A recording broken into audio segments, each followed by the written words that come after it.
Mhm. Islam justru mendeklarasikan kemanusiaan perempuan. Oke. Itu artinya adalah perempuan itu manusia, Mhm. harus diperlakukan secara manusiawi.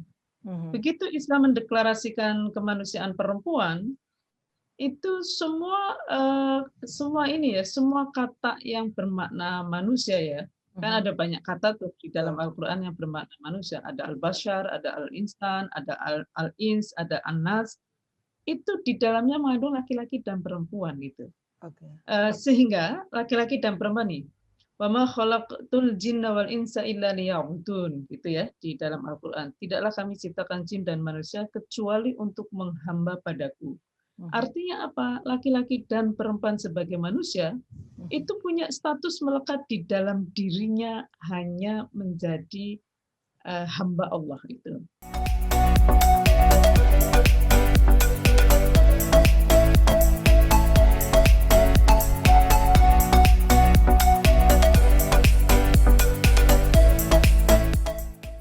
Assalamualaikum warahmatullahi wabarakatuh. Salam sejahtera buat kita semua. Jumpa lagi dengan saya Adriana Nurdin dalam acara Opera, obrolan perempuan dalam channel Adriana Views. Sahabat Adriana, kali ini kita melihat bahwa fenomena kekerasan terhadap perempuan itu adalah fenomena yang setiap tahunnya terus naik. Angka-angka kekerasan terhadap perempuan yang disebut dengan fenomena gunung es. Jadi angka yang dilaporkan itu masih sedikit dari realita yang terjadi di rumah-rumah, di balik dinding-dinding banyak sekali perempuan-perempuan korban kekerasan. Korban kekerasan seksual di Indonesia sampai saat ini masih sulit untuk mendapatkan akses keadilan karena berbagai kendala baik dalam sistem hukum dan juga dari sisi substansi hukumnya sendiri dan juga struktur-struktur hukum yang ada maupun budaya-budaya yang ada di negara kita. Rancangan Undang-Undang Penghapusan Kekerasan Terhadap Seksual atau Penghapusan Kekerasan Seksual atau sering disebut dengan RUU PKS itu justru masih menjadi perdebatan di ruang-ruang sidang di gedung DPR. Karena seperti yang juga kita ketahui, RUU PKS ini telah 2 kali menjadi prioritas prolegnas DPR baik periode dari 2016 sampai 2019 dan juga sekarang dari 2019 sampai 2024. Walaupun sekarang sudah masuk lagi ke dalam prolegnas untuk periode sekarang, tapi masih tetap perdebatannya sangat kuat atau perdebatannya menjadi betul-betul tajam. Nah, harapan kita apakah RUU ini akan lolos nanti menjadi undang-undang. Karena begitu banyak yang kita dengar sekarang atau yang kita lihat pembahasan baik diskusi, seminar, webinar seperti yang nanti akan kita lakukan dengan seorang ahli pakarnya yaitu bagaimana miskonsepsi yang selama ini dibangun atau terbangun dari pemahaman-pemahaman agama yang dipakai orang untuk tidak meloloskan RUU PKS ini.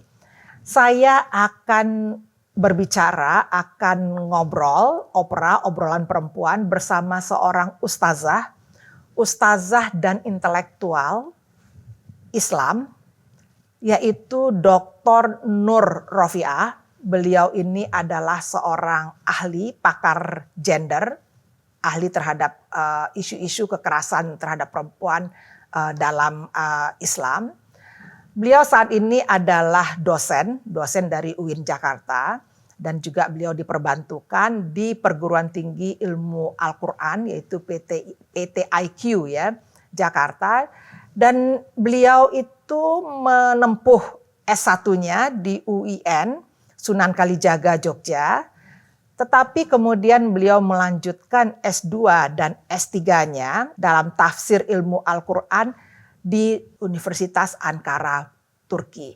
Sehingga kita sudah tidak meragukan keahlian, kepakaran beliau dalam melakukan tafsir-tafsir Al-Quran. Karena tafsir Al-Quran sangat penting sekali untuk menjadi dasar pedoman bagi kita dalam bertindak, berperilaku. Assalamualaikum warahmatullahi wabarakatuh, Ibu Nur. Waalaikumsalam warahmatullahi wabarakatuh, Mbak Nana. Sahabat Adriana dimanapun berada, pada bulan Ramadan kali ini kita berkesempatan untuk berbincang-bincang dengan Dr. Nur Rofiah. Beliau adalah doktor dalam tafsir Al-Quran. Bu Nur, kali ini kita membahas tentang RUU penghapusan kekerasan seksual yang memang sudah dua periode prolegnas ini selalu tertunda dan banyak pro dan kontranya. Sementara hanya pada tahun 2019 kasus kekerasan terhadap perempuan yaitu 431.471 kasus hanya pada tahun 2019. Dan kasus kekerasan terhadap perempuan ini tentu meningkat dari tahun ke tahun. Sementara kasus kekerasan terhadap perempuan juga merupakan kasus yang tentunya tidak sesuai dengan norma-norma agama apapun, dan sudah pasti termasuk agama Islam. Sebagai ahli atau sebagai doktor, baik secara akademik maupun pengalaman dari Ibu Nur Rofiah terhadap tafsir-tafsir Al-Quran, ini bagaimana kita memandang atau bagaimana Islam memandang tentang kekerasan terhadap perempuan ini, Bu Nur? Secara singkat sebetulnya jelas melarang ya, Mbak Nana, karena Islam itu kalau kita pahami sebagai sebuah sistem ajaran, dia punya misi untuk mewujudkan sistem kehidupan. Itu artinya adalah sistem kehidupan pribadi, perkawinan, keluarga, masyarakat, negara, bahkan dunia, yang menjadi rahmat bagi semesta atau menjadi rahmat bagi siapapun yang ada di dalam sistem itu. Kalau dalam perkawinan ya suami istri, dalam keluarga nanti ada orang tua anak, di masyarakat, di negara ya siapapun yang ada di sistem itu, Islam menghendaki sistem kehidupan yang menjadi anugerah bagi semuanya. Nah, tentu saja kekerasan seksual itu meskipun dia mungkin ya memberi keuntungan bagi pelaku, dia jelas memberikan dampak buruk bahkan bahaya kepada korbannya. Maka sistem kehidupan yang menjadi anugerah dalam tanda kutip bagi pelaku tapi menjadi musibah bagi korban itu jelas tidak dikehendaki di dalam Islam. Bahkan kalau kita melihat ini ya, sekali lagi nih, Al-Quran sebagai sistem ajaran itu punya spirit ya, ruh untuk memanusiakan manusia, termasuk di dalamnya adalah memanusiakan manusia yang berjenis kelamin perempuan. Dan itu kelihatan sekali Mbak Nana. Apalagi kalau kita melihat Islam ya, dihubungkan dengan sejarah panjang kemanusiaan, peradaban manusia, itu kelihatan sekali bagaimana Islam selama 23 tahun loh, itu waktu yang sangat singkat sekali, dan pada abad 7 Masehi, menggerakkan kesadaran tentang kemanusiaan perempuan yang semula dianggap benda atau objek, dan ini tidak hanya di Jazirah Arabia, tapi di peradaban besar Yunani, Romawi juga kan seperti itu, kemudian menjadi manusia sepenuhnya. Dan manusia sepenuhnya ini artinya adalah punya status, punya peran yang sama dengan laki-laki dalam sistem kehidupan. Tidak hanya di dalam rumah tangga, bahkan perempuan punya tanggung jawab bersama laki-laki ya, untuk mewujudkan kemaslahatan, tapi di luar rumah seluas-luasnya di muka bumi. Nah, ini problem sekali karena banyak masyarakat hingga hari ini, termasuk umat beragama ya, yang alam bawah sadarnya itu masih melihat perempuan sebagai benda gitu. Ya. Karena begitu cara pandang terhadap perempuan itu rendah atau lebih rendah dari laki-laki, maka kerentanan untuk mengalami aneka kekerasan termasuk di dalamnya adalah kekerasan seksual itu menjadi tinggi sekali. Bayangkan loh Mbak Nana, dulu kan perempuan itu dianggap sebagai milik mutlaknya laki-laki kan, normanya seperti itu. Dan ketika perempuan difahami sebagai milik mutlak itu ya kayak memiliki benda, kayak memiliki hewan ternak, lalu dikandangin, dijual, dihadiahkan, dan seterusnya. Nah, tradisi memandang perempuan rendah seperti ini kan masih ada sampai sekarang. Bahkan masih kita jumpai perdagangan perempuan di mana-mana. Nah, itu artinya adalah betapa riskannya perempuan untuk diperlakukan tidak adil termasuk melalui tindakan kekerasan seksual ini. Mhm. Nah, ketika Islam datang ya, situasinya itu tidak begitu berbeda, apalagi 7 Masehi. Sekarang 21 Masehi aja ada Mhm. perdagangan perempuan gitu. Mhm. Nah, itu, eee, bayi perempuan masih dikuburkan hidup-hidup, Mhm. perempuan masih diwariskan. Maka, dalam sistem yang seperti ini, sekali lagi tidak hanya di Jazirah Arabia ya, Mhm. sistem yang, melihat perempuan sebagai milik mutlak laki-laki, ya Mhm. kekerasan seksual menjadi sesuatu yang permisif. Betul. Jangankan melakukan kekerasan seksual, eksploitasi seksual pada ini ya, pada anak perempuan, pada istri, pada budak perempuan, dan lain sebagainya, eee menjual saja boleh, apalagi eksploitasi. Sehingga nanti ada norma seperti ini, Mbak Nana, di satu sistem sosial yang meletakkan perempuan sebagai milik laki-laki ya. Mhm. Pertama ayah, lalu suami, lalu anak atau kerabat laki-laki. Kekerasan seksual itu dipandang sebagai kejahatan, Mmm. tapi bukan pada perempuan, Ya. melainkan pada laki-laki yang memilikinya. Mmm.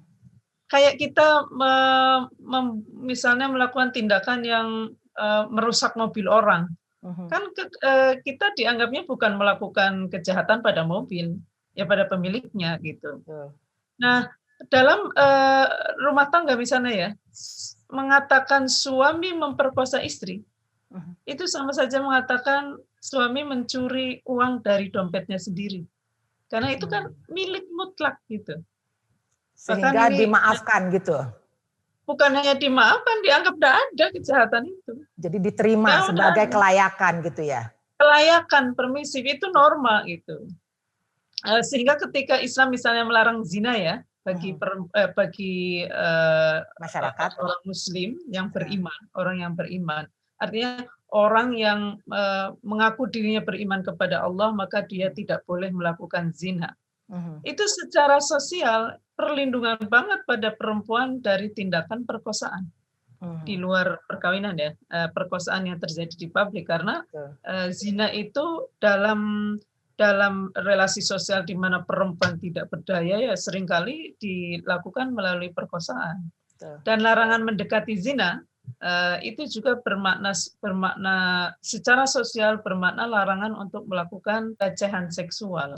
Jadi Mhm. spirit itu sebetulnya luar biasa sekali, di tengah, ketidakberdayaan perempuan untuk, menolak, untuk Mhm. melindungi dirinya secara memadai, kan Mhm. sistemnya seperti itu, ketat sekali. Maka aturan-aturan itu menjadi menarik, karena kemudian terlihat, perlindungan Islam terhadap perempuan dari kekerasan seksual itu. Termasuk dalam perkawinan, Mbak Nana. Misalnya dalam perkawinan ya, perkawinan itu laki-laki dan perempuan itu kan semula dipahami ya, Mhm. istri milik mutlaknya suami. Sehingga Betul. suami boleh melakukan eksploitasi apa saja termasuk seksual. Mhm. Kemudian Islam itu membangun kesadaran ya, yang menurut saya menarik sekali karena mengubah tujuan perkawinan dari misalnya tadi ya, mendapatkan kepuasan suami dapat kepuasan dari istri termasuk secara seksual, itu, diubah menjadi ketenangan jiwa, sakinah kedua belah pihak gitu. Mhm. Ini kan dahsyat karena, Al-Quran membangun kesadaran bahwa perkawinan itu bukan hanya antara dua, tubuh, bukan hanya antara dua makhluk seksual, tapi ini antara dua makhluk yang, spiritual loh. Manusia itu kan tidak hanya makhluk fisik, tetapi juga makhluk intelektual, makhluk spiritual. Maka perkawinan di dalam Islam itu menuntut suami dan istri untuk juga bergaul tidak hanya sebagai pejantan dan betina, tetapi Mhm. sebagai makhluk yang berakal, berakal budi ya, Mhm. mempertimbangkan akal dan hati nuraninya, untuk memastikan perkawinan itu memberi maslahat bagi suami sekaligus istri. Penyebutan suami istri aja berbeda kok. Kalau semula misalnya ya dianggap sebagai pemilik dan yang dimiliki, Mhm. Islam itu mengatakan suami istri itu berpasangan. Mmm. Berpasangan itu kan artinya subjek penuh itu di dalam Betul. perkawinan. Cuma ya tadi, tradisi begitu kuat untuk tetap melihat perempuan rendah atau lebih rendah dari, laki-laki. Nah ini yang menghambat ajaran Islam yang begitu luhur untuk mendudukkan perempuan sebagai subjek penuh sistem kehidupan sama dengan laki-laki. Selama 23 tahun itu kan proses perubahannya dahsyat sekali dan dalam waktu singkat. Sementara kita dibombardir dengan nilai-nilai perempuan, sebut aja patriarki ya. Nilai patriarki itu kan di berbagai belahan dunia, di balik peradaban besar itu masih kuat sekali sampai hari ini. Bu Rofiah tadi kan mengatakan bahwa banyak 23 tahun. 23 tahun ini maksudnya seperti apa ini? 23 tahun masa kehadiran Islam. Jadi masa turunnya Al-Quran memberi petunjuk pada masyarakat Muslim generasi awal itu 23 tahun, yaitu tahun 6011 Masehi sampai 611 sampai 634 Masehi. Itu abad 7 Masehi. Bayangkan loh Mbak Adriana ya, di zaman abad 7 Masehi. Di mana ya kalau kita tengok nih peradaban yang lain ya, bagaimana memperlakukan perempuan itu kan ngeri juga ya. Iya, Kayak betul. di India dan Cina itu kan istri itu harus membakar diri hidup-hidup loh. Iya. Ketika suaminya meninggal, sati itu kan. Betul. Lalu di Eropa juga kan baru membatalkan undang-undang yang membolehkan suami menjual istri itu awal abad 19. Itu artinya 12 tahun setelah Islam datang. Jadi Islam dari awal sudah memikirkan masalah itu gitu Mbak ya, membebaskan manusia dari ketertindasannya gitu ya, baik laki-laki maupun perempuan. Betul. Sehingga menjadi seorang Muslim mestinya itu identik dengan memanusiakan manusia, termasuk manusia perempuan. Makanya setiap kali kita melakukan tindakan tidak manusiawi pada seseorang ya, mau laki-laki mau perempuan, itu sebetulnya keislamannya sedang defisit. Sedang defisit karena menjauh dari apa yang dikehendaki oleh Islam itu sendiri. Bu Nur, problemnya lagi sekarang ini kan tafsir dari ayat-ayat suci Al-Quran ini kan lebih banyak dilakukan oleh penafsir-penafsir yang memang notabene tentunya kita tahu bahwa itu adalah orang-orang yang memang secara otoritas itu adalah kaum laki-laki. Dengan segala hormat tentunya kita mengatakan seperti itu. Nah, apakah ini ada hubungannya juga dengan bagaimana pandangan terhadap perempuan? Menurut saya sangat, Mbak. Sangat berubah sekali. Karena apa? Karena laki-laki dan perempuan itu kan punya pengalaman kemanusiaan yang berbeda. Betul. Misalnya laki-laki dan perempuan itu sama-sama manusia. Tapi laki-laki dan perempuan itu punya takdir tubuh yang berbeda. Sehingga laki-laki itu kan sepanjang hidupnya ya, kalau kita melihat fungsi reproduksinya itu hanya mengeluarkan sperma saja.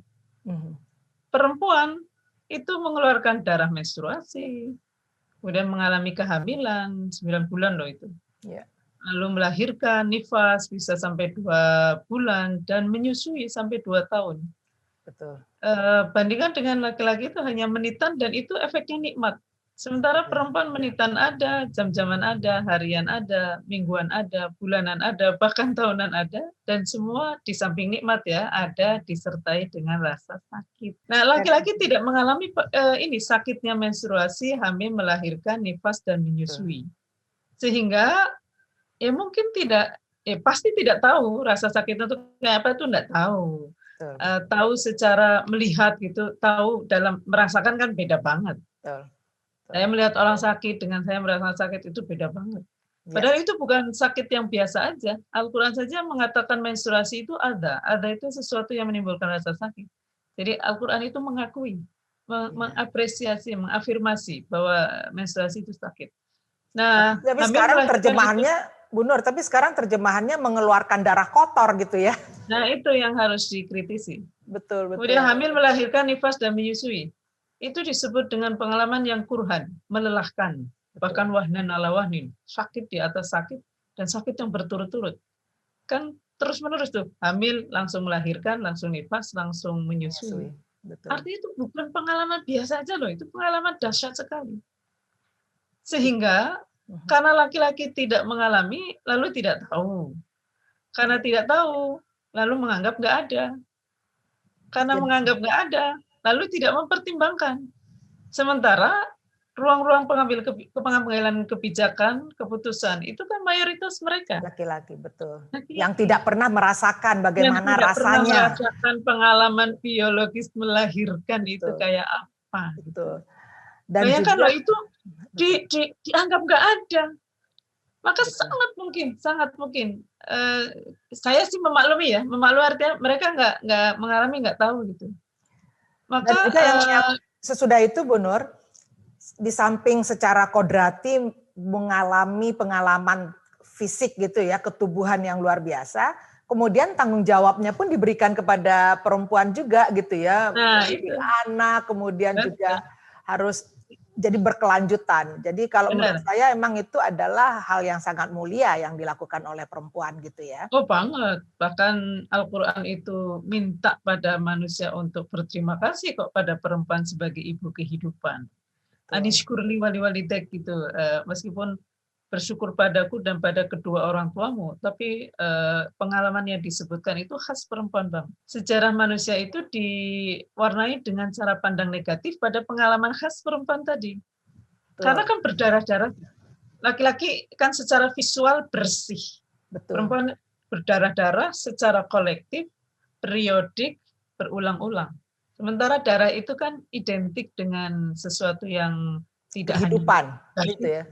tidak hanya negatif tapi menakutkan, Betul. kayak penyakit keras, Betul. lalu pembunuhan, Betul. peperangan, itu kan sesuatu yang mencekam.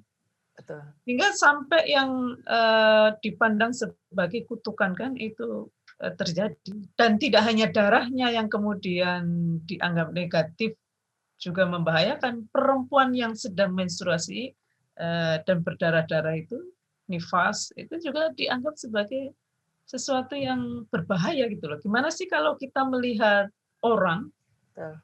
lalu orang itu dianggap berbahaya? Kan kita kemudian kecenderungannya adalah maunya menghindar terus, Betul. menganggap ancaman gitu. Dan itu kemudian menyebabkan perempuan semakin sakit gitu, secara biologis dan sosial semakin repot banget. Betul. Misalnya perempuan menstruasi dikurung gitu ya, Betul. diasingkan di gua, di bangunan kecil yang sempit karena ingin dampak buruknya nggak kemana-mana. Orang perempuan menstruasi kan masih banyak yang meninggal karena dikurung itu di Nepal ya. Nah itu Jadi, maksud saya akhirnya perempuan itu mengalami kerentanan sosial yang juga berbeda dengan laki-laki. ya. Perempuan itu rentan mengalami stigma, mengalami subordinasi, dianggap rendah ya. Perempuan sendiri karena begitu banyak stigmanya itu juga malu dengan proses ketubuhan yang dia alami gitu ya Mbak ya. Ya, Karena tidak kan kita percaya hasil diri, konstruksi bahkan kan. merasa Kita hasil konstruksi betul. sosial, Sebetulnya kita bukan juga tubuhnya. betul, Betul. kita menginternalisasi itu sehingga banyak orang mengatakan kalau dia menjadi korban perkosaan ya salah kamu sendiri. Kenapa kamu berpakaian begini? Kenapa kamu begitu gitu ya? Padahal bukan si pemerkosanya yang mengancam ketubuhan perempuan itu yang disalahkan gitu ya. Bukan mereka yang dikurung tapi perempuannya justru yang dikurung Betul, gitu ya. betul. Ya tadi ya, kerentanan sosial perempuan itu kan stigmatisasi, subordinasi, marginalisasi, kekerasan, termasuk di dalamnya kekerasan seksual, Betul. dan beban ganda itu. Sehingga ini menurut saya penting sekali ya, ini juga nggak dialami oleh laki-laki gitu loh Mbak Nana. Betul. Kerentanan sosial perempuan untuk mengalami ketidakadilan hanya karena menjadi perempuan, itu juga tidak dialami oleh laki-laki. Sehingga ya akhirnya tidak disadari bahwa itu ada dan berbahaya, lalu dianggap tidak ada dan tidak dipertimbangkan gitu. Ini sih menurut saya problem krusialnya adalah gimana ya caranya menyampaikan semua ini, pengalaman biologis perempuan, terus pengalaman kerentanan sosial perempuan ini, supaya menjadi kesadaran bersama gitu Mbak Nana. Betul. Sementara menceritakan itu masih dianggap tabu. Jadi Gitu. ketidakadilan yang dialami perempuan itu real dari pengalaman pribadi, pengalaman sosial, dan juga itu adalah realita komunalnya perempuan gitu ya. Betul, dan itu mesti diafirmasi kayak Isa mengafirmasi tadi loh bahwa ketidakadilan pada perempuan atau ketidakadilan, misalnya ada sebuah tindakan nih, bagi laki-laki karena perbedaan sistem tubuh tadi, bagi laki-laki tidak ada masalah, bagi perempuan masalah, tetap harus dicegah.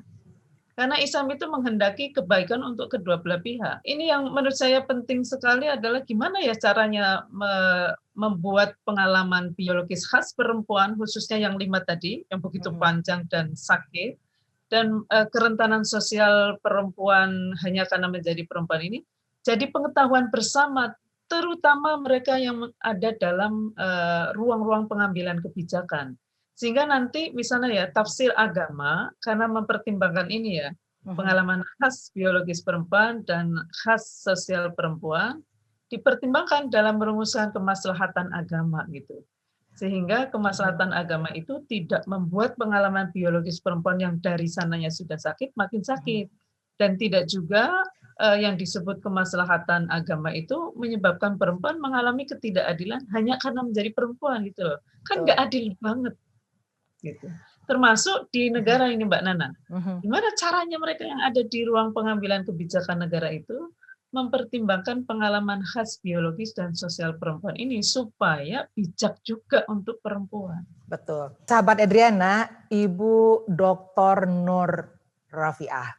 Beliau adalah seorang ahli dari tafsir Al-Quran. Beliau menamatkan S1-nya di IAIN Sunan Kalijaga, UIN ya sekarang kita menyebutnya, dan S2 serta S3 beliau di Turki ya. Jadi memang beliau adalah seorang yang ahlinya, seorang yang pakar dalam bidang tafsir Al-Quran. Kita membutuhkan banyak sekali perempuan-perempuan yang memang juga ahli dalam bidang tafsir Al-Quran. Karena ini semua memang berada di ruang-ruang tafsir dari Al-Quran itu sendiri. Sekarang ini kan RUU tentang penghapusan kekerasan seksual ya.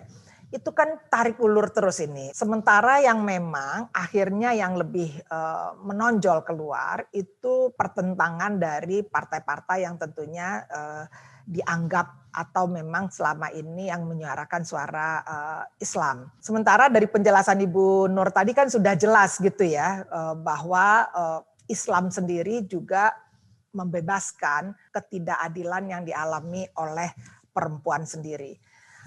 Sebetulnya sekarang ini Bu Nur, karena ini kan ada perang tafsir ya, atau bagaimana orang menginterpretasikan realita tersebut gitu. Kalau begitu sebetulnya apakah memang Al-Quran sendiri juga menjelaskan tentang kesetaraan antara laki-laki dan perempuan, Bu Nur? Banget, Mbak. Menjelaskan banget ya. Karena di abad 7 Masehi, di tengah masyarakat yang masih pada umumnya melihat manusia sebagai perempuan sebagai benda atau objek itu, Islam justru mendeklarasikan kemanusiaan perempuan. Itu artinya adalah perempuan itu manusia, harus diperlakukan secara manusiawi. Begitu Islam mendeklarasikan kemanusiaan perempuan, itu semua ini ya, semua kata yang bermakna manusia ya. Kan ada banyak kata tuh di dalam Al-Quran yang bermakna manusia. Ada al-bashar, ada al-insan, ada al-ins, ada an-nas. Itu di dalamnya mengandung laki-laki dan perempuan gitu. Sehingga laki-laki dan perempuan nih, wa ma khalaqtul jinna wal insa illa liya'budun gitu ya di dalam Al-Qur'an. Tidaklah kami ciptakan jin dan manusia kecuali untuk menghamba padaku. Artinya apa? Laki-laki dan perempuan sebagai manusia itu punya status melekat di dalam dirinya hanya menjadi hamba Allah itu. Apa artinya di tengah situasi sosial seperti tadi yang meletakkan perempuan sebagai objek dan dianggap sebagai hambanya laki-laki? Tauhid, ini kan sebenarnya ajaran tauhid ini Mbak, hanya menghamba kepada Allah. Itu artinya melarang keras laki-laki untuk memperlakukan perempuan sebagai hambanya, dan melarang keras perempuan untuk mendudukkan diri sebagai hamba laki-laki. Termasuk istri sebagai hamba suami itu dilarang keras. Karena laki-laki dan perempuan termasuk sebagai suami istri, itu benar-benar yang hanya dan hanya hamba Allah itu. Nggak boleh ada kesetaraan dong Mbak ya di dalam rumah tangga. Kesetaraan gitu ya. Sebagai hamba ya, sebagai manusia itu sama-sama hanya hamba Allah. Dan yang kedua adalah dalam Al-Quran itu kan ada ayat yang bunyinya gini ya, Inna aradnal amanata 'alas samawati wal ardi wal jibali fa abaina ayyahmilnaha wa ashfaqna minha wa hamalahal insan. Jadi ayat ini juga mengingatkan bahwa manusia laki-laki dan perempuan itu punya amanah melekat. Ini nggak boleh luntur oleh perkawinan atau apapun. Betul. Sebagai khalifah fil ard yang tugasnya mewujudkan kemaslahatan seluas-luasnya di muka bumi. Sehingga pembagian ruang rumah itu perempuan, publik itu laki-laki secara dikotomis itu menurut saya bertentangan dengan mandat kekhalifahan laki-laki dan perempuan ini, karena dua-duanya itu punya mandat untuk mewujudkan kemaslahatan di muka bumi, mau di dalam rumah, di luar rumah, dimanapun berada, sekaligus menikmatinya ya, mewujudkan kemaslahatan sekaligus menikmatinya, dan mencegah kemungkaran, kemafsadatan, kemudorotan yang buruk-buruk itu sekaligus dilindungi darinya, dimanapun berada, di dalam rumah, di luar, dimanapun berada. Nah itu Mbak Nana setara dalam tanggung jawab ya, sehingga nanti begini, ada perubahan cara pandang tentang nilai manusia itu, yang ini nanti juga berpengaruh sekali ya, karena kekerasan seksual sekali lagi itu berakar dari cara melihat manusia ini, laki-laki dan perempuan. Nah, nilainya kalau semula ya, dalam sistem patriarki manapun, termasuk di Jazirah Arabia, itu kan lihat manusia nomor satu jenis kelaminnya apa, laki-laki atau perempuan. Kalau Anak laki-laki laki-laki diinginkan gitu ya, anak perempuan tidak diinginkan gitu. Dimuliakan, kalau perempuan dinistakan, tidak diinginkan, bahkan boleh dikubur hidup-hidup ketika lahir gitu. Iya. Nah, Islam tuh mengubah banget cara pandang ini. Betul. Ketika Allah mengatakan ya, inna akramakum indallahi atqakum, sesungguhnya yang paling mulia di antara kalian di sisi Allah itu adalah yang paling bertakwa. Itu artinya perempuan yang bertakwa itu lebih mulia dari berapapun jumlah laki-laki yang tidak bertakwa. Dan satu laki-laki yang bertakwa itu lebih mulia dari berapapun jumlah perempuan yang tidak bertakwa, bukan karena menjadi laki-laki, melainkan karena takwa. Ketakwaannya Dan gitu ya. Ya, ketakwa itu tadi berkaitan dengan status dan amanah melekat ya. Betul. Takwa itu adalah komitmen benar-benar hanya menghamba kepada Allah, dan komitmen ini dibuktikan dengan mewujudkan kemaslahatan pada sesama makhluk Allah. Kan mandatnya itu tadi. Betul. Kita kan menuhankan Allah satu-satunya gitu ya. Jadi kita juga tidak menuhankan manusia gitu ya, termasuk laki-laki, karena laki-laki dan perempuan itu partnership gitu ya, berpasangan setara. Dalam hal ini itu kan juga banyak sekali kita mendengar idiom-idiom bahwa laki-laki atau suami itu adalah kunci surganya istri. Tapi orang tidak menyebutkan juga sebaliknya bahwa istri pun adalah kunci dari surganya laki-laki gitu kan Bu Nur ya? Ya. Kan yang selalu ya itu benar, itu mesti dikritisi juga ya Mbak ya, karena di dalam Islam itu kunci surga adalah amal baik masing-masing. Amal baik masing-masing, benar-benar yang tergantung kepada amal baiknya, sehingga tidak ada orang itu masuk surga karena menjadi laki-laki, nggak ada. Walaupun digambarkan bidadari, tidak berarti semua laki-laki akan masuk surga. Betul. Tidak ada juga perempuan masuk neraka karena berjenis kelamin perempuan, nggak ada. Orang masuk neraka, misalnya ada gambaran hadis banyak perempuan di neraka. Ya karena ada perbuatan yang menyebabkan mereka masuk neraka, bukan karena menjadi perempuan lalu dicemplungin ke neraka, itu enggak. Dan itu menarik untuk melihat ya, karena begini Mbak Nana, menurut saya, selama 23 tahun tadi ya, 611 sampai 634 Masehi, itu kan Al-Quran tidak yang turun mablek gitu, tapi bertahap.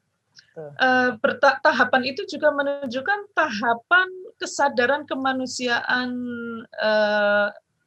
secara umum dan kemanusiaan perempuan secara khusus. Sehingga di dalam Al-Quran itu ada rekaman nih Mbak Nana yang menurut saya penting banget disadari. Ada rekaman ayat-ayat yang merefleksikan cara pandang masyarakat Arab waktu itu, di mana perempuan adalah objek. Perempuan adalah benda gitu, kayak gambaran surga yang bidadari itu tuh sedang merefleksikan cara pandang masyarakat Arab atau masyarakat patriarki secara umum yang punya imajinasi tentang puncak kenikmatan itu adalah dilayani oleh perempuan sebanyak-banyaknya. Kenapa istilah bahwa banyak perempuan yang masuk neraka? Karena dikatakan lagi ada ikutannya itu ya, banyak perempuan yang masuk neraka karena perempuan tidak patuh pada suaminya. Bukan tidak patuh, tapi tidak pandai berterima kasih. Ya. Saya selesaikan dulu ya, yang 3 tahap itu nanti lari ke sana. Nah, yang kedua adalah ayat tentang, saya menyebutnya kalau yang pertama tadi ayat titik berangkat, gitu. Titik berangkat dalam proses panjang itu. Ya. Nah, ada target antara nih, Mbak Nana. Itu ayat punya asumsi atau cara pandang bahwa perempuan itu sepersekian dari laki-laki. Itu pasti target antara. Karena kan sistemnya untuk menjadi anugerah bagi kedua belah pihak. Ya. Nah, misalnya apa? Ayat poligami. Kan dalam ayat poligami itu perempuan setengah, sepertiga, seperempat. Ini ayat target antara. Lalu yang ketiga, terakhir, itu adalah ayat tujuan final. Yang merefleksikan cara pandang laki-laki dan perempuan itu setara penuh. Contohnya apa? Ayat monogami. Wa in khiftum alla ta'dilu fawahidah, itu ada di dalam Al-Qur'an sejak abad 7 Masehi. Nah, kan? Dari mana kita tahu ini ayat titik berangkat, ini titik tengah, itu tujuan final? Dari misinya, yaitu mewujudkan sistem kehidupan termasuk perkawinan yang menjadi rahmat bagi siapapun yang ada di dalam sistem itu. Mari kita lihat yang hadis tadi yang Mbak Nana sebut ya. Ini kan ceritanya Rasulullah sedang Isra Mi'raj. Sedang Mi'raj ya, lalu diperlihatkanlah surga, diperlihatkanlah neraka. Yeah. Nah, waktu lihat neraka itu beliau cerita banyak sekali perempuan di sana.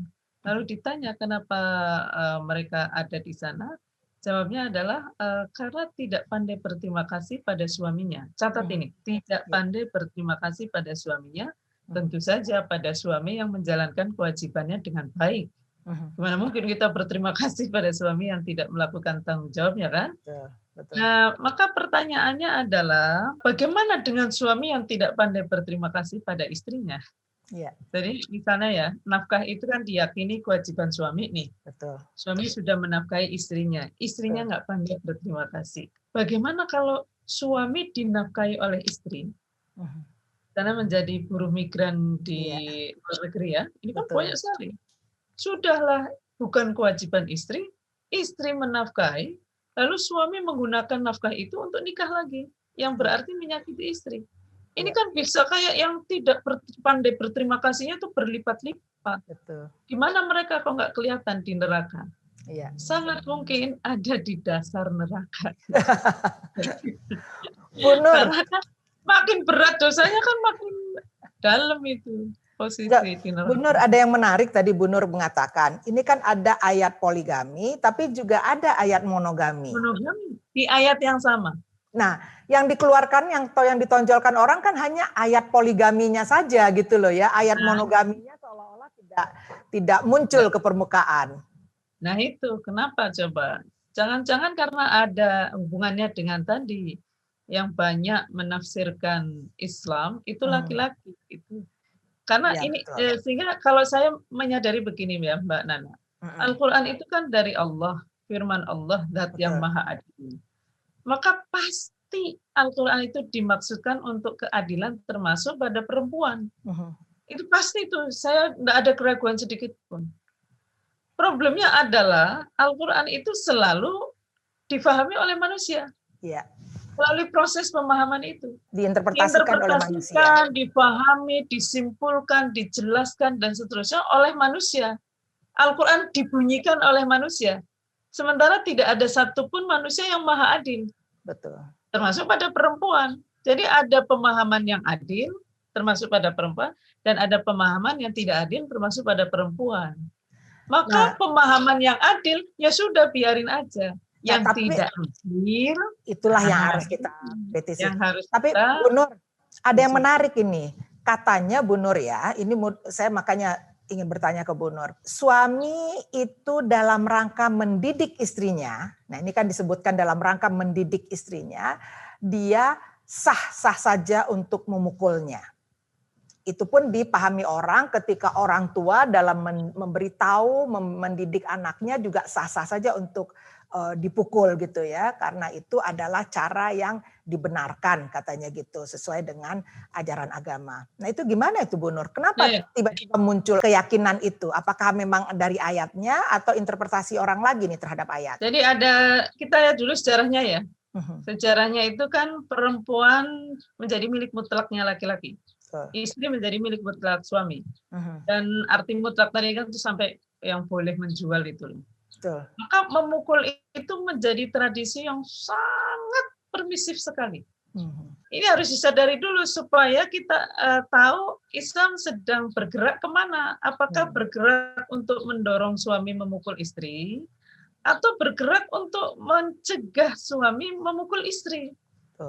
Kan ayatnya itu sebenarnya kan punya gini, ini ayat yang memang problematis dalam pemahaman ya, sering kali dijadikan alasan untuk melegitimasi kesewenang-wenangan suami atas istri. Ar-rijalu qawwamuna 'alan nisa, itu kan panjang banget nih Mbak Nana.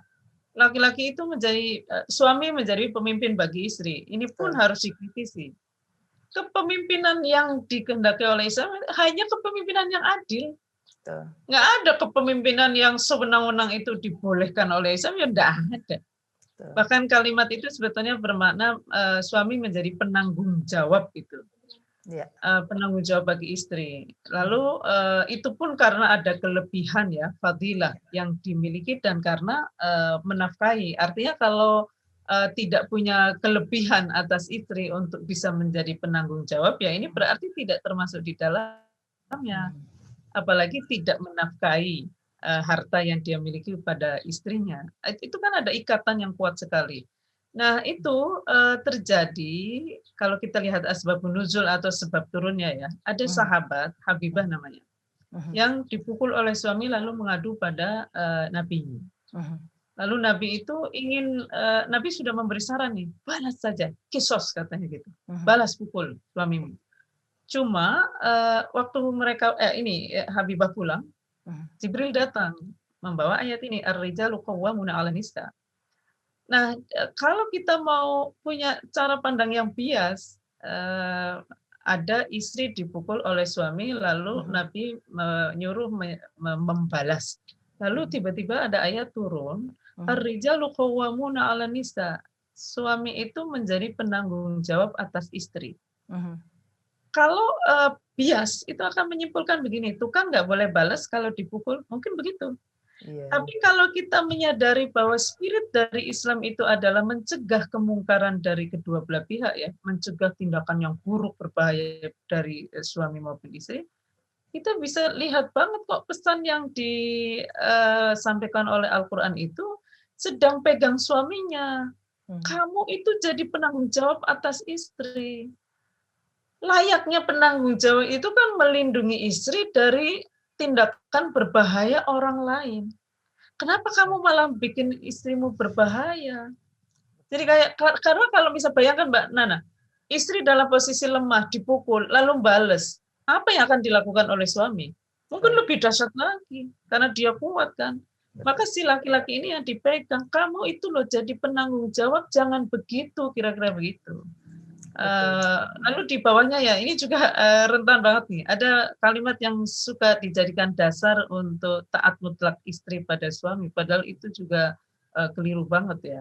Fassalihatu qanitatun hafidhatun lil ghaibi bima hafidhallah. Ini nanti rangkaiannya dengan pemukulan istri ini. Istri yang solehah adalah istri yang taat pada Allah. Itu biasanya istri yang ini kan sebenarnya kalimatnya gini, istri yang solehah adalah istri yang taat gitu. Betul. Cuma lalu dihubungkan dengan suami yang taat pada suami. Betul. Padahal qanitun itu juga digunakan oleh Al-Quran untuk laki-laki. Misalnya innal muslimina wal muslimati wal mu'minina wal mu'minati wal qanitina wal qanitat. Qanitin, laki-laki yang taat kepada Allah. Maka istri yang salehah adalah istri yang taat Allah dan menjaga diri ketika suaminya tidak ada. Bagaimana dengan suami yang soleh? Ya sama saja. Suami yang soleh adalah suami yang taat pada Allah dan menjaga diri ketika istrinya tidak ada. Karena kan perkawinan itu janji kokoh antara laki-laki dan perempuan sebagai suami istri dengan Allah. Mitsaqan ghalidhan gitu menyebutnya Al-Quran itu. Nah, ke bawah lagi nih ya. Jadi ke bawah lagi yang bicara tentang pemukulan istri ini. Wallati takhafuna nusyuzahunna fa'idhuhunna wahjuruhunna fil madaji'i wadribuhun. Jadi kalau dan istri ya, istri yang kalian khawatirkan berbuat nusyuz, Berbuat nusyus itu ya selingkuh sampai hubungan seksual itu semua disebut dengan nusyus ya. Baru khawatir nih. Mbok ya nasihati dulu. Nasihati itu bisa dalam arti klarifikasi dulu. Bener nggak nih omongan orang-orang katanya kamu ada main dengan siapa misalnya gitu ya.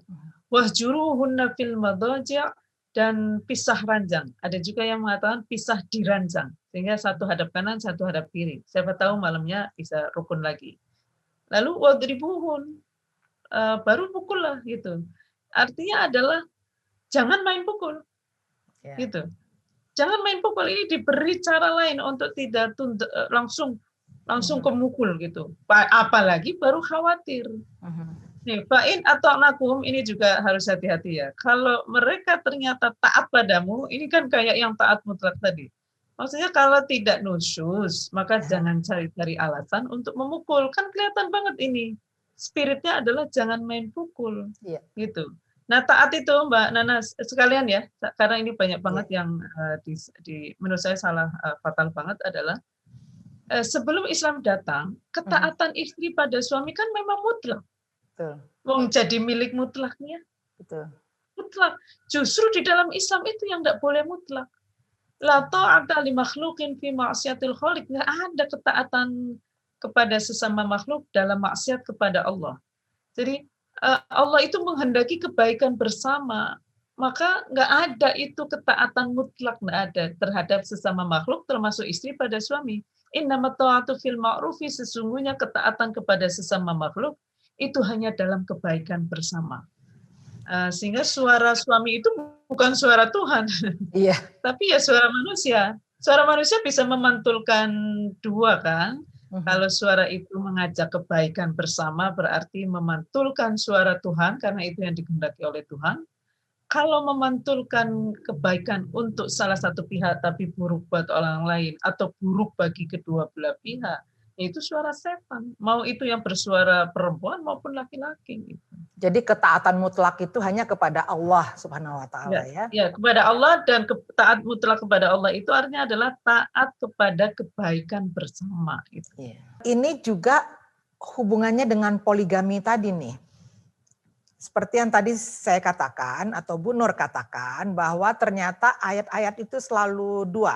Jadi di dalam ayat yang sama itu bercerita tentang poligami dan juga bercerita tentang monogami. Tapi yang monogami ini kan tidak diangkat ke permukaan. Tidak populer. Tidak populer. Yang populer hanya yang poligami. Bahkan diberi contoh-contoh gitu loh ya, yang contoh-contoh selalu disampaikan contohnya Nabi atau contohnya orang-orang yang selama ini kita muliakan. Ini poligami ini juga ternyata berdekatan juga dengan perkawinan anak. Iya kan? Karena banyak sekali juga poligami-poligami itu yang juga melakukan berikutnya atau istri yang berikutnya itu adalah istri yang menurut kita di bawah umur undang-undang, paling tidak itu yang bisa kita katakan sekarang. Gimana menurut Bu Nur ini? Kalau saya memahami gini deh Mbak ya, kan kira-kira begini, Al-Quran itu tadi ada 3 jenis ayat ya. Maka kita mesti memahami ayat itu jangan lepas dari misi dan fondasi moralnya atau yang disebut norma tadi itu. Misalnya misinya itu kan mewujudkan sistem kehidupan yang menjadi rahmat bagi semesta atau rahmat bagi siapapun yang ada di dalam sistem itu. Ini mesti menjadi arah dari pemahaman atas Al-Quran karena itu misinya gitu. Sehingga kita perlu memilah 3 tadi itu untuk memastikan kita sedang di titik berangkat baru mau memproses atau sedang di target antara berarti baru di tengah jalan.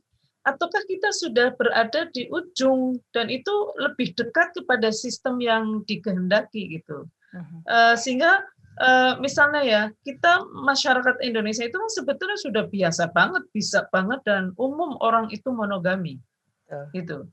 Maka ini berarti masyarakat sudah siap untuk sistem perkawinan yang lebih dekat pada sistem yang dikehendaki yaitu menjadi rahmat bagi kedua belah pihak.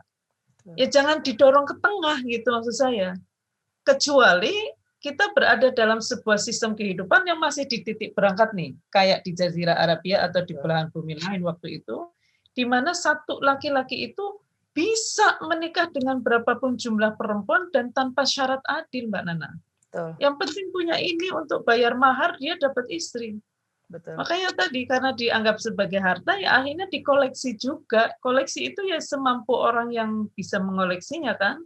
Makanya Nah, ayatnya itu kan juga bertahap gitu ya, sampai bertahap gitu. kurang-kurang. Betul, Lihat nih gerakannya menurut saya dahsyat sekali. betul. Dari 1 banding perempuan suami istri itu kan 1 banding tak terbatas ya, Betul, tanpa syarat adil. betul, Lalu dibatasi 4 dengan syarat adil, betul, dan diingatkan bahwa adil itu tidak mudah, kalau nggak boleh dibilang mustahil. betul, Nggak mungkin itu, nggak mungkin mampu gitu. betul, Lalu didorong untuk monogami, betul, tapi ditekankan bahwa di dalam perkawinan harus adil. betul. Monogami itu disebut sebagai adna Allah ta'ulu, lebih dekat untuk tidak berbuat aniaya. Itu Ya, abad 7 Masehi, bayangkan apa nggak dahsyat sih ini. betul, Di mana abad 21 aja nggak percaya monogami itu perkawinan, monogami yang adil ya, perkawinan yang lebih dekat dengan sistem kehidupan yang bisa memberi rahmat bagi siapapun yang ada dalam sistem itu. Nah, kawin anak juga nih Mbak Nana ya. betul. Dalam situasi seperti tadi, sistem sosialnya, memang harus lihat sejarah bener deh. Kalau kita nggak baca sejarah itu kayak yang sesuatu yang direspon oleh Al-Quran dalam konteks sebagai problem yang mau diatasi, kok malah diglorifikasi gitu kan. Betul, betul. Gimana ini makin jauh dari sistem yang dicita-citakan. Kawin anak juga kan menjadi sesuatu yang biasa banget, jangankan mengawinkan anak, menjual anak itu diperbolehkan. Pada masa itu Maka gitu kawin ya. anak, pada masa itu. Maka kawin anak itu sesuatu yang sangat lazim terjadi di mana-mana. Jangankan abad 7 sih Mbak Nana, abad 21 aja masih banyak. Betul. Gitu. Sehingga ketika misalnya ya, Islam itu sangat sangat pelan-pelan mengubah sistem itu, nggak sekaligus. Betul. Misalnya usia Aisyah biasanya kan dijadikan alasan nih. Betul. Usia Aisyah radhiyallahu anha, istri Nabi itu kan dianggapnya masih kecil, 7 tahun. Nah, hadisnya itu bersumber dari 1 orang nih Mbak Nana. Ini kan sebetulnya agak aneh. Betul. Kalau misalnya itu sesuatu yang misalnya Aisyah kecil itu kan pengetahuan umum mestinya ya, mestinya. Sehingga mestinya nggak 1 orang yang meriwayatkan maksudnya, karena itu pengetahuan umum. Nah, ini cuma 1 orang yang meriwayatkan, yang menjadi sumber riwayat itu 1 orang doang dari sekian banyak yang menyaksikan. Maka ini sebetulnya secara sanad sudah diteliti ya, dan itu tidak kuat.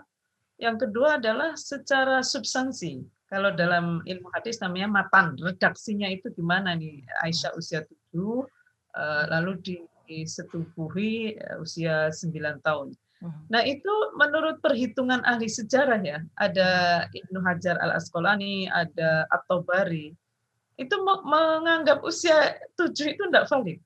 Enggak valid. Jadi ada yang menyebut 14 dan ada yang menyebut 18. Itu usia minimal yang mungkin. Misalnya dihubungkan dengan usia kakaknya, terus peristiwa-peristiwa besar ya pada masa Nabi, itu 7 tahun enggak mungkin. Cuma karena tradisi perkawinan anak itu juga masih berjalan berabad-abad setelahnya sampai hari ini, hadis yang statusnya tidak kuat pun jadi kuat gitu secara sosial karena sesuai dengan kehendak atau keinginan publik pada waktu itu. Jadi memang hadis-hadis itu pun juga ada yang kalau bahasanya Bu Nur tadi hadis yang kuat dan juga hadis yang sebetulnya penuh keraguan-raguan juga kita melihatnya gitu ya. Lemah, itu namanya lemah. Istilahnya lemah gitu ya. Kalau begitu sebetulnya apa ini yang harus kita lakukan untuk menekan angka kekerasan terhadap perempuan ini Bu Nur? Saya kira dari sisi manapun, nomor 1, ayo bangun kesadaran bahwa perempuan itu manusia. Dan manusia itu manusia seutuhnya. Apa arti manusia seutuhnya? Tidak dengan menjadikan laki-laki sebagai standar kemanusiaan perempuan. Karena ada pengalaman biologis dan kerentanan sosial yang berbeda. Jadi ayo bangun kesadaran ini, karena begitu ada kesadaran bahwa perempuan itu manusia, lalu tidak boleh diperlakukan secara tidak manusiawi, kita sendiri itu akan ada alarm gitu di dalam diri kita untuk membuat kebijakan yang kemudian bisa berdampak tidak manusiawi pada perempuan meskipun itu tidak berdampak pada laki-laki seperti itu. Juga ada alarm untuk memahami agama ya, ajaran agama untuk tidak berdampak tidak manusiawi pada perempuan meskipun tindakan yang sama tidak berdampak begitu pada laki-laki. Kayak kayak kawin anak itu Mbak Nana ya. Kawin anak itu kan tidak akan menyebabkan laki-laki hamil, melahirkan, nifas dan menyusui di usia anak. Betul. Perempuan akan mengalami. Ini adalah pengalaman biologis khas perempuan yang kalau dewasa saja sudah wahnan ala wahnin, kata Al-Qur'an. Sakit di atas sakit, sakit yang berturut-turut. Dewasa Apalagi saja anak, begitu. ya. Apalagi anak-anak gitu. Jadi logikanya itu selalu termasuk di dalamnya perempuan, termasuk di dalamnya perempuan. Misalnya gini ya, kita memahami Islam nih. Islam itu adalah ingin menjadi rahmat, anugerah bagi semesta. Kita harus mengingatkan, termasuk bagi perempuan. Betul. Rasulullah itu hanya diutus untuk menyempurnakan akhlak mulia manusia, termasuk akhlak pada perempuan, gitu. Betul. Kalau mau bicara tentang kemaslahatan agama, termasuk kemaslahatan pada perempuan. Betul. Keluarga itu harus sakinah, mawaddah, warahmah, termasuk sakinah dan mawaddahnya perempuan. Lalu dalam negara nih ya, misalnya ya, kita bicara tentang kemanusiaan yang adil dan beradab, termasuk adil dan beradab pada perempuan. Persatuan Indonesia, termasuk persatuan yang tidak mengorbankan perempuan. Betul. Kemanusiaan, kerakyatan yang dipimpin oleh hikmah kebijaksanaan dalam permusyawaratan perwakilan, termasuk perwakilan perempuan, termasuk permusyawaratan yang melibatkan perempuan. Itu masalahnya sekarang nih ya. Ini kan anggota DPR ini bagaimanapun kan representasi perempuan itu masih sedikit. Kalau sekarang ini 20% gitu ya representasi perempuan. Tapi sering sekali juga perempuan-perempuan itu juga ini yang juga menginternalisir nilai-nilai patriarkal tersebut. Jadi dia yang juga tidak ikut memperjuangkan kepentingan perempuan sebetulnya gitu loh. Betul. Sekarang apa yang harus kita lakukan ini Bu Nur untuk meyakinkan mereka? Karena bagaimanapun secara persentase memang laki-laki lebih banyak. Perempuan ada 20%. Tapi kan kita kalau bisa kan yang 20% ini betul-betul tersadarkan dulu. Kenapa? Ya. Harusnya kan minimal 30% paling tidak ya. Betul. Tapi ternyata masih kurang dari itu. Tapi yang 20% ini pun juga harus kita cerahkan juga nih gitu loh kan. Betul. Kalau menurut saya sekali lagi ya, kita sistem patriarki atau yang meletakkan perempuan itu sebagai makhluk kedua sehingga tidak bisa mewakili makhluk pertama itu kan masih ada ya. Betul. Artinya begini, saya sering mengatakan begini, kita semua itu anak kandung sistem patriarki. Anak kandung sistem patriarki itu artinya adalah sejak kecil kita itu diinternalisir ya nilai-nilai yang mendudukkan perempuan sebagai makhluk kedua, baik sebagai warga negara maupun anggota keluarga. Terus kita juga menyaksikan tindakan yang meletakkan perempuan sebagai makhluk kedua. Itu semua anak kandung dari sistem patriarki. Tapi kita bisa menjadi anak dan kadang harus demi keadilan itu kita harus menjadi anak kandung sistem patriarki yang durhaka gitu. Caranya satu sisi kita menyadari ya bahwa perempuan tentu saja ya tidak bisa yang lama dia tidak terjun di arena politik lalu tiba-tiba percaya diri langsung masuk itu kan juga tidak ini ya artinya bisa langsung gitu loh ya merubah konstruksi sosialnya itu kan konstruksi sosialnya udah masuk ke alam bawah sadarnya gitu. Alam bawah sadar. Artinya apa? Perempuannya sendiri juga harus menyiapkan diri. Laki-lakinya juga ikut apa ya? Karena kan awalnya begini ya Mbak Nana ya patriarki itu laki-laki perempuan atau paling enggak begini kalau patriarki garis lunak. Nah kalau setara itu kan begini. Betul. Itu mesti gerak dua-duanya. Ya, yang ini naik, yang ini juga berani menurunkan juga. Gitu. Berani menurunkan egonya, berani berbagi privilege, berani berbagi peran, berbagi tanggung jawab. Nah, perempuannya seringkali itu harus memompa kepercayaan dirinya untuk bisa duduk sejajar dengan laki-laki sebagai subjek penuh sistem kehidupan. Sementara di saat yang sama dia terus-menerus dianggap sebagai dia tidak setara itu. Nah, ini memang agenda yang luar biasa ya, agenda yang tidak setahun 2 tahun ini. Wong kita mewarisi cara berpikir ini berabad-abad, berarti kan ikhtiarnya juga mesti berabad-abad juga. Maka Betul. yang menurut saya sih yang paling penting sekali adalah Islam itu hanya dalam arti begini. Ini menjadi acuan kita untuk berproses ya. Betul. Kan agak utopis juga kalau kita membayangkan di Iya, dunia ini tidak ada ketidakadilan, termasuk betul. tidak ada ketidakadilan pada orang, itu kan utopis banget. Betul. Maka bayangkan loh, Rasul sudah selesai diutus, masih ada aja kan Iya, ketidakadilan, dan termasuk ketidakadilan pada perempuan. Maka menurut saya Rasul diutus itu sedang memberi teladan untuk memilih jalan keadilan meskipun itu terjal, gitu. betul. Nah, Betul. kita meneladaninya itu dengan tadi itu kan sebaik-baik manusia adalah yang paling bertakwa. Betul. Takwa itu adalah hubungan baik Allah yang melahirkan hubungan baik dengan manusia, Betul. dengan makhluk sebetulnya termasuk manusia. Nah, yang khairun nasi anfa'uhum linnas, menurut saya ini bagus sekali untuk sebagai acuan kita untuk berproses. Misalnya hadis itu mengatakan begini, sebaik-baik manusia, laki-laki dan perempuan, itu adalah anfa'uhum linnas, yang menjadi diri terbaik, jadi versi dirinya yang terbaik dengan segala potensi, kemampuan, keterampilan, minat, bakat dan lain sebagainya, menjadi diri yang terbaik sehingga bisa menjadi anugerah secara maksimal sesuai dengan kapasitas masing-masing. Maka dengan standar ini, laki-laki dan perempuan itu mesti didorong untuk maju semaksimal mungkin, lalu menjadikan kemajuan itu sebagai rahmat bersama itu. Iya. Jadi mesti dinikmati bersama, bukan yang didorong untuk kuat lalu menggunakan kekuatan itu untuk melakukan ketidakadilan pada pihak yang tidak kuat. Jadi Dan sekali itu lagi, satu lagi tadi Bu Nur mengatakan keadilan sosial adalah keadilan sosial bagi laki-laki dan dan perempuan. berubah. Keadilan sosial bagi seluruh rakyat Indonesia, termasuk rakyat perempuan gitu. Betul, betul. Jadi selalu mengintegrasikan kesadaran tentang keberadaan perempuan Betul. ini kalau sudah berabad-abad dimarginalkan Betul. dalam setiap konsep yang itu sebetulnya mengandung laki-laki dan perempuan. Jadi Iqra itu bagi laki-laki dan bagi perempuan. Karena perempuan pun Betul. kita harus terus-menerus juga belajar untuk kebaikan. Baik kebaikan Betul. diri dan juga untuk martabat dari kaum kita juga gitu ya.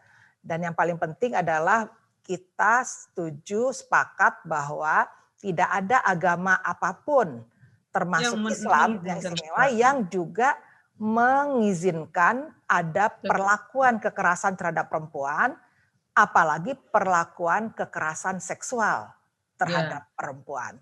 Saya terus terang memang tercerahkan sekali sekarang ini dan saya berharap juga bahwa lebih banyak lagi ahli-ahli tafsir Al-Quran perempuan karena memang ini nih adalah kontestasinya gitu ya Bu Nur ya, kontestasinya bahwa nilai-nilai Al-Quran itu adalah nilai-nilai untuk kebaikan.